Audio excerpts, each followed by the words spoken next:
ភាពខុសគ្នារវាងការប្រើប្រាស់ look like ហើយនិង be like អញ្ចឹងឈប់ច្រឡំទៀតការប្រើប្រាស់ look like គឺសំដៅទៅលើកាលណាយើងសួរឬក៏ពិពណ៌នាអំពីរូបរាងនៅខាងក្រៅណារូបរាងខាងក្រៅអ្វីដែលយើងមើលឃើញនឹងភ្នែករាងរៅខាងក្រៅសម្បកខាងក្រៅហ្នឹងអាហ្នឹងយើងប្រើ look like ហើយបើ be like គឺពិពណ៌នាឬក៏សួរអំពីអត្តចរិតឬពីអីខាងក្នុងណាខាងក្នុងលក្ខណៈអត្តចរិតឧទាហរណ៍គឺសួរថា what does he look like អញ្ចឹងគេចង់សួររូបរាងខាងក្រៅហើយពេលយើងឆ្លើយថា he is tall and handsome អញ្ចឹងទៅអញ្ចឹងយើងមើលទៅគាត់អីគាត់ខ្ពស់ហើយសង្ហាទៀត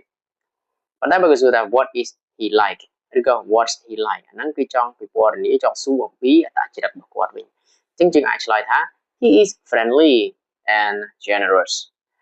គាត់រួសរាយរាក់ទាក់ហើយគាត់មានទឹកចិត្តល្អទៀតអញ្ចឹងទៅសប្បុរសធម៌សប្បុរសអីហ្នឹងទៅអាហ្នឹងយើងប្រើ be like ហើយនឹង look like ខុសគ្នាទាំងហ្នឹង